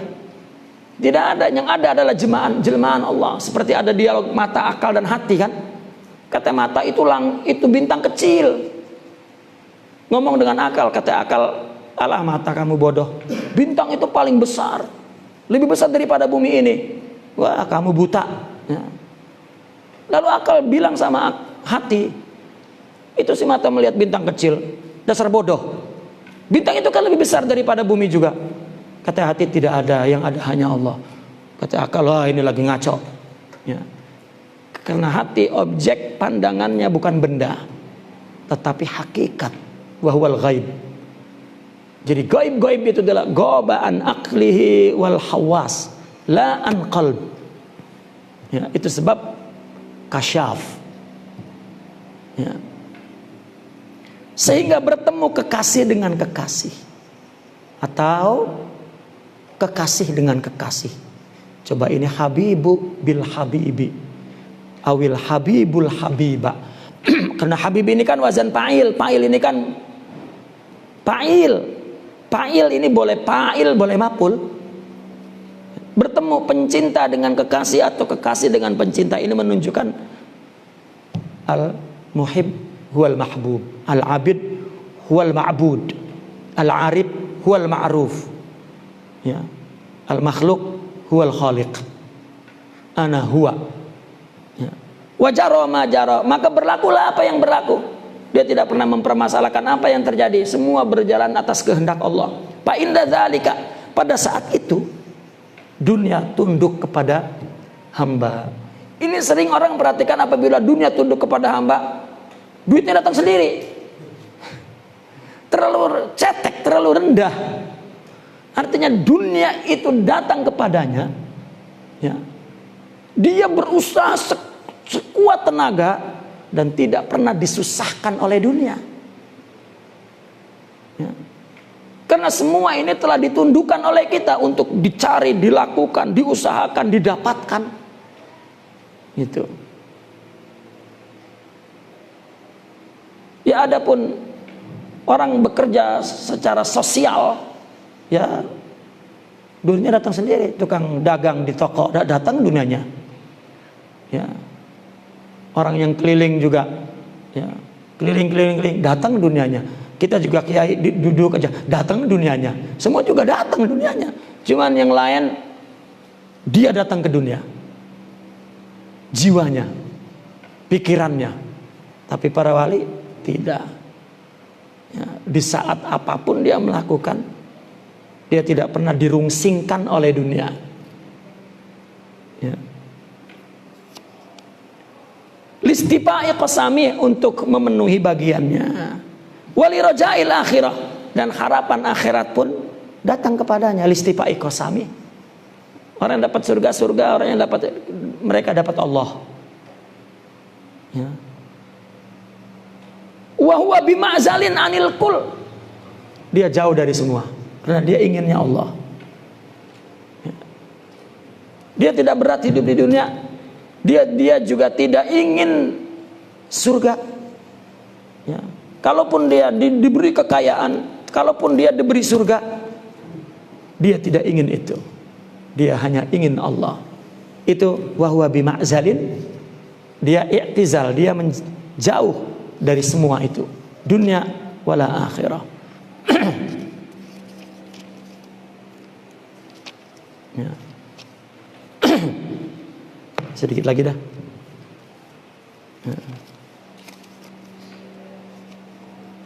Wa qala radhiyallahu anhu Safirul Haq jalla wa ala, ya faqiru idza aradta an tughayyir maqadir rabbik azza wa jalla fi ma takrahu faghayyir min nafsika ma yakrahu Allah azza wa jalla. Wahai fakir, jika engkau ingin merubah takdir-takdir Tuhanmu pada apa yang kamu tidak suka, maka rubahlah dari dirimu apa yang Allah tidak suka. Maka pada saat itu tunadika mujahadatuk ila babi kurbi, maka pada saat itu mujahadahmu akan membawamu kepada pintu dekat kepada Allah azza wa jalla. Wa tufattah ainak ila babi, mujahadah itu akan membukakan kedua matamu di pintunya. Rubama yakunu sama haramun fayatalaqqaka anhu takbirun fatawaqqa li'anna su'al adabi yub'idu. Boleh jadi di sana itu ada haram, maka fayatalaqqaka, maka haram itu akan menemuimu, ya. Anhu takfirun fatawaqqa rubbama yakunu samma haramun payatalaqqaka an payatalaqqaka, ya. Haram itu yatalaqqaka, anhu takfirun, maka takfirun anhu fatawaqqa, maka terjadi takfir, menghapus. Li'anna su'al adabi yub'idu, karena buruk adab itu menjauhkan. Wa husnul adab yuqarrib. Allah, ya. Orang jika sudah dituntun oleh mujahadah dan dibukakan kedua matanya kepada bab Allah, artinya orang jika nafsunya sudah disingkirkan dengan mujahadah, maka dia akan melihat Allah saja. Pada saat itu haram pun menyapa dia, ya. itu akan menjadi takfir baginya. Ya, fatawaqqa'a, maka terjadi. Orang yang sudah beradab kepada Allah itu, ya, akan membuat dia dekat kepada Allah, meskipun ini rumit ya, meskipun maksiat. Tetapi orang yang tidak beradab kepada Allah akan menjauhi dia dari Allah meskipun ibadah. Itu. Wa kun inda dzalika abdal amir aina ma aqamaka fakum. Maka pada saat itu jadilah engkau menjadi hambanya amir, hambanya Allah. Diumpamakan seperti amir begitu. Dimanapun dia menempatkanmu, maka laksanakanlah di situ. Ya, dia tidak melihat ketika dia berdosa, bukan ingin dosa, tetapi takdir dosa menimpanya, kemudian dia bertobat. Boleh jadi dosanya ini membuat dia dekat kepada Allah. Kalau kita kan memang kalau ingin dosa itu ya udah kepikiran dari awal, ya, kepengen gitu. Ya, itu belum apa-apa udah berdosa. Atau kita sholat pun nggak ingat kepada Allah, tidak syuhud, tidak hudur, tidak zikir. Sebetulnya dia tidak bersama Allah. Kalau dalam pandangan para wali, dia tidak ibadah. Jangan ngomong maksiat, ibadah aja. Su'ul adab. Ya. Nah, mereka yang senantiasa bersama Allah, ya, maksiat pun hanya batu loncatan untuk, ya, meninggikan derajat. Ini, ya, mesti menjelaskan beberapa perkara dalam ucapan orang sufi seperti ini. Ya. Adapun di atas, lupa tadi, merubah takdir. Ini kan bahasa akal ya. Takdir Allah tidak dapat dirubah. Meskipun ada hadis mengatakan doa merubah, itu adalah bagian daripada takdir. Artinya ada doa yang dikabul oleh Allah. Kan begini, kalau takdir sakit tanggal 1 lalu berdoa sembuh tanggal 7, sebetulnya hakikatnya bukan doa merubah. Kalau doa merubah, mundur lagi ke tanggal 1 dan tidak sakit, itu namanya doa merubah.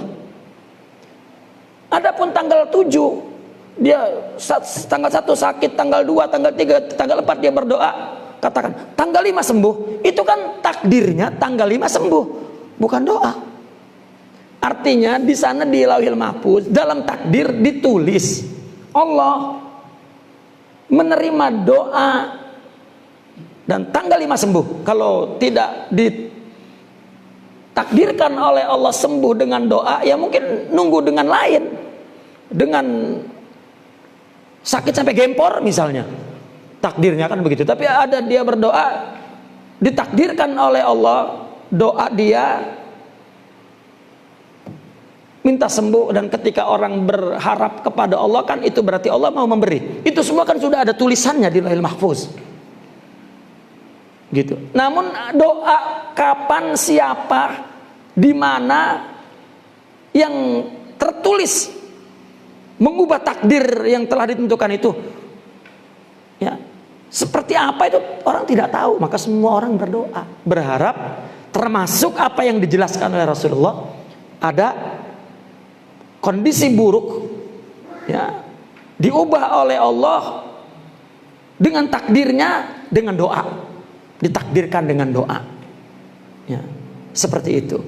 Nah, maka di sini dikatakan, jika engkau ingin merubah takdir Allah itu, maka rubahlah dirimu. Seperti ayat innallaha la yughayyiru ma biqaumin hatta yughayyiru ma bi anfusihim.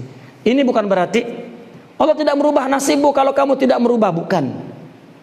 Tidak ada tafsir seperti itu. Itu tafsir liberalisme. Ya. Artinya jika Allah ingin menimpakan musibah,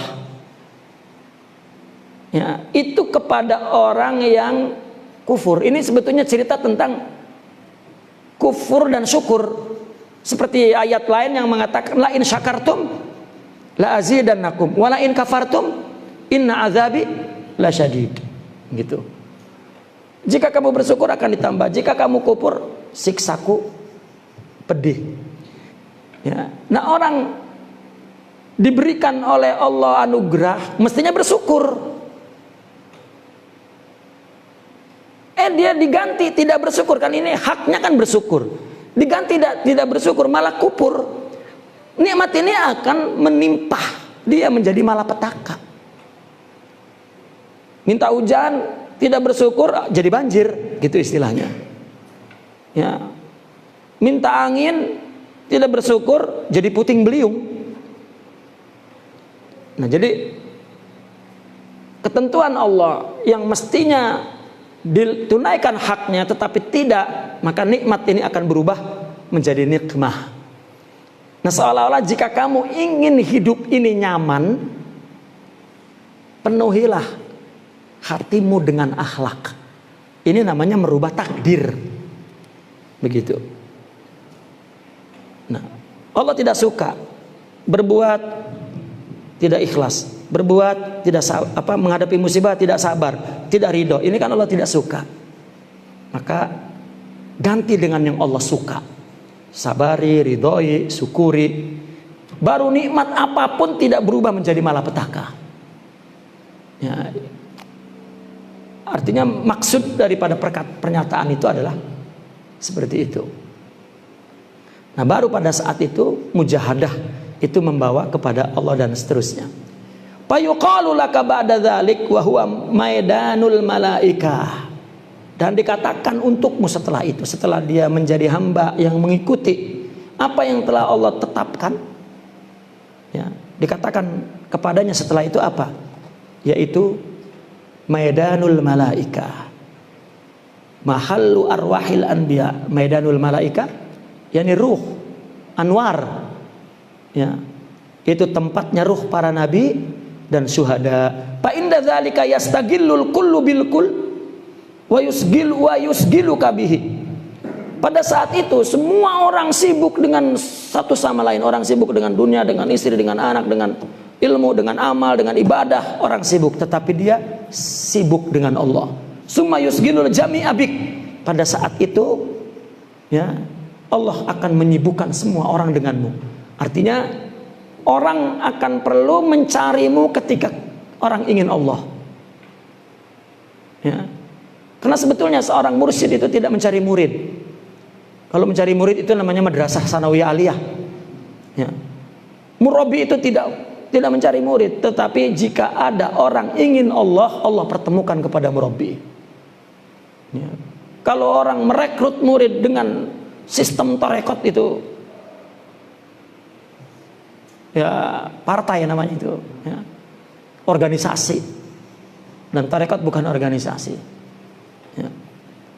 Summa epatakunu safiran, maka dia menjadi duta antara orang dan Allah. Orang mau nyari Allah itu nyari dia. Karena banyak di hikam Imam Ibn Athaillah, Maha suci Allah tidak menjadikan dalil kepada Allah, melainkan orang yang ingin Allah, maka dia akan bertemu kepada dalil kepada Allah. Ya. Kita mana tahu wali, wong kita bukan wali, tapi jika ingin Allah ketemu dengan wali. Ya. Fayakunul kullu mu'allaqan bik, maka semuanya itu digantungkan kepadamu. Nah, maka itikad, keyakinan orang sufi, tidak ada jalan untuk mengambil hakikat agama melainkan melalui kuduah kepada para arifin. Jika tidak, maka dia akan mengambil agama nas saja dan amal zahir. Tidak ada hakikat din atau khuluq Muhammadiyah, tidak ada. Ya. Karena maqamat ruhiyah itu tidak dapat diambil dari baca, dari buku. Orang yang hidup dalam agama itu hanya nas dan mengambil dari buku. Tasawuf pun dibaca setelah itu, dia merasa bertasawuf.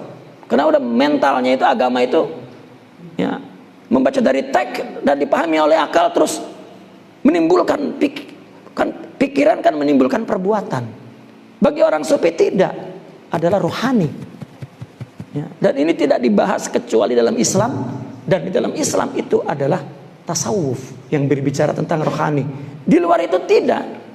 Fikih tidak pernah bicara rohani. Semua afal zahir, ruku yang pas, tawaf yang pas, ya, waktu buka dan puasa yang pas, tapi tidak pernah membahas tentang khusyuk yang pas, sabar yang betul, Itu hanya ruh itu di bab. Maka orang sudah liberal sebetulnya. Jika tidak bertasawuf itu liberal sudah sebenarnya. Ya. Karena dia memandang ada selain Allah. Ya. Wala ulqatan lakabihim. Ya. Tapi tidak ada yang menjadi gantunganmu pada mereka. Wali itu tidak bergantung kepada siapapun, tetapi mereka semua yang bergantung kepada para wali.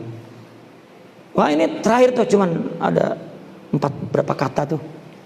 Anwa'u syahawat wa qala radhiyallahu anhu syahawatul awam tabi'iyah.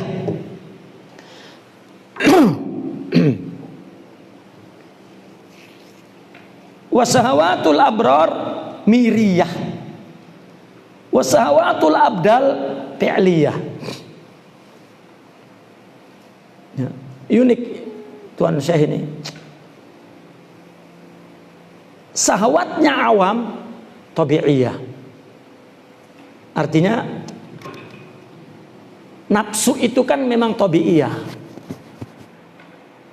Maka dalam Al-Quran itu nafs itu jamaknya 2. Ada anfus, ada nufus. Ya. Perbedaan ini untuk menjelaskan perbedaan antara nafs makna diri, nafs makna sifat diri yaitu nafsu. Jadi nafsu itu tabi'iyah ini. Tidak ada yang tidak punya nafsu. Wali kutubnya juga nafsu. Ya, buktinya wali kutub istrinya 4. Kalau nggak pakai nafsu, nggak punya anak 25. Ya, artinya nafsu itu tabi'iyah ini. Ya, kalau jamaknya nafs anfus itu maknanya diri. Tapi kalau jamaknya nufus itu baru namanya sifat-sifat ma'lulah. Ini kata ma'lulah juga itu bahasa agama, bukan bahasa akidah, bukan bahasa hakikat. Ya, ketika bicara tentang ciptaan Tuhan tidak ada yang buruk. Annahul haqqu mir rabbihim walau kana kafiran au hayawanan. Ya. Tetapi ketika bicara tentang manusia yang mulia, binatang rendah bagi manusia, tapi bagi Allah sama itu ciptaan Allah. Di Al-Quran kan ada cerita tentang Ba'udah. Dikatakan Ba'udah ini bisa jadi membuat orang kafir semakin kafir gara-gara Ba'udah.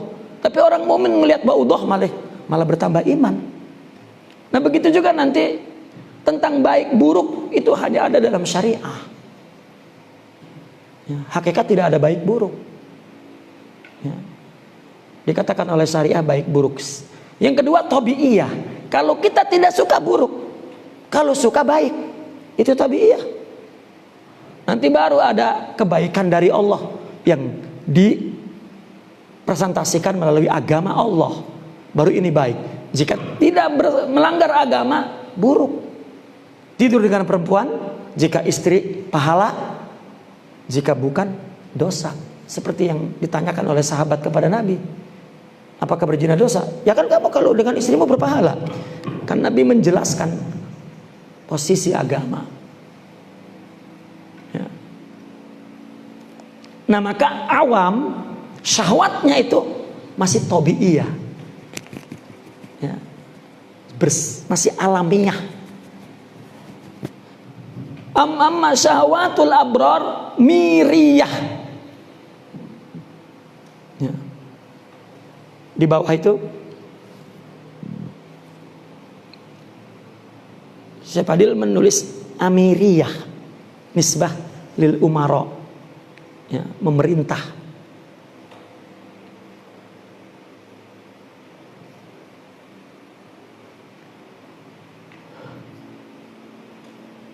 Sebetulnya akan ada miriyah itu kalau nisbah kepada amiriyah, amir kalau istilah Quran amarah. Ya. Syahwatul abrar amarah. Ya. Dan syahwatul abdal fi'liyah. Ya, ada syahwat bersifat berdasarkan fi'li. Fi'li itu para wali itu syahwatnya itu hanya pada pada tataran fi'il, tataran perbuatan, tidak sampai kepada tabi'i, hati tidak. Ya, sehingga ada lagi ungkapan yang lain bahwasanya maksiatnya para anbiya itu an ilmin. Nah, para nabi itu maksiat, dia tahu itu maksiat, namun ditakdirkan oleh Allah untuk maksiat, untuk membuat sunnah bagaimana bertobatnya. Seperti Nabi Adam diturunkan ke bumi, Nabi Adam maksiat, dia tahu, ya, maksiat tahu. Tetapi diturun untuk membuat kisah bagaimana kembali kepada Allah di dunia ini, itu dengan cara mendekatkan rohaninya kepada Allah. Nabi Rasulullah SAW pernah salat zuhur atau asar lah, dalam hadis itu dikatakan 3 rakaat. Ya, setelah salam kemudian sahabat menegurnya, apakah ada salat baru atau engkau lupa? Kata Nabi, saya tidak lupa dan bukan salat baru, tapi nusitu, ya, aku dilupakan untuk membuat sunnah bagaimana kalau lupa lalu sujud sahwi. Ya, artinya tidak ada Nabi berbuat dosa. Nabi maksum, bagaimana berbuat dosa? Dosa dia adalah dosa dia, bukan dosa kita. Ya. Contoh, kita ini kalau belum melakukan dosa besar, belum dosa. Tapi para wali sholat tidak khusyuk itu dosa besar. Kita mah belum. Kita sholat berpuluh-puluh tahun tidak khusyuk, ngakunya wali. Ya. Bagi wali itu dosa besar, bagi kita bukan. Kita melanggar syariat baru dosa. Kan beda dosanya itu. Ya, tapi tetap dosa gitu. Tapi dosanya beda. Maka nggak bisa kita mengatakan kita sama dengan Nabi, sama dengan wali. Tidak. Ya, wali berdosa an ghalabah. Tidak pengen, tidak mau, tidak kepikiran, tiba-tiba berbuat. Itu sebab dikatakan untuk meningkatkan derajat. Kita ibadah saja tidak ingat kepada Allah. Gitu. Bagi mereka itu sudah nggak ibadah, bahkan itu yang dikatakan menyembah ibadah. Ya. Nah, maka syahwatnya abdal fi'liyah, ya, hanya sebuah